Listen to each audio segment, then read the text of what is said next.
அதுக்கு அடுத்து பார்த்தீங்கன்னா கம்மாபுரம் காவல் நிலையத்தில் இந்த மாதிரி ராஜா கண்ணு அவர் வந்து ஏதோ ஒரு ஒரு ஒரு ஒரு வசதி படைச்ச ஒரு வீட்டில் நகை திருட்டு போச்சுன்னு சொல்லி இவருக்கு அவருக்கும் சம்மந்தமே இல்லை. இவரை பிடிச்சிட்டு இவரை போய் தேட, அவர் எங்கேயோ ஓடி போவ, அவருடைய மனைவி மக்கள் எல்லாரையும் கொண்டு வந்து போட்டு அடிக்க ரொம்ப கேவலமா நடத்தினாங்க. படத்திலேயே அந்த காட்சிகளை பார்க்க முடியும். ரொம்ப ரொம்ப அதாவது நீங்க வந்து ராஜா கண்ணை பிடிச்சிட்டு வந்து ராஜா கண்ணுடைய தங்கச்சிய 2 பேரையும் நிர்வாணப்படுத்தி ஒருத்தரை கட்டி பிடிங்கன்னு அடிக்கலாம். அவ்வளவு கொடூரமா அது வந்து நடந்தது. அப்புறம் நாங்க வந்து இதுக்கடையில் ராஜா கண்ணு வெளியே கிடைக்கல. ரொம்ப நாள் ஆகி போச்சு இந்த சம்பவம் நடந்து. கொஞ்ச நாள் ஆகிடுச்சு.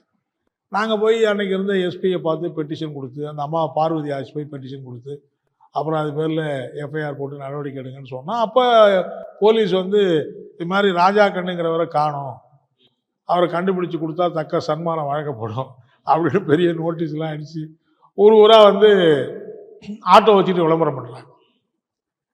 நாங்கள் சொன்னோம் ராஜா கண்ணு உயிரோடு இருந்தால் எப்படி எங்கே போயிடுவார், அவர் எங்கே போய் தலைமறைவாக இருக்க போகிறாருன்னு சொன்னோம். ஆனால் அவங்க கேட்கல. இந்த காவல் நிலையத்தில் இருந்தவங்களை பூரா ஒரு பொய் வழக்கு போட்டு அவங்கள கொண்டு விருதாச்சலம் கோர்ட்டில் ரிமாண்ட் பண்ணிட்டாங்க. ஓகே. மிஞ்சினது அந்த பார்வதி மட்டும்தான், அவர் ஒய்ஃப் மட்டும்தான்.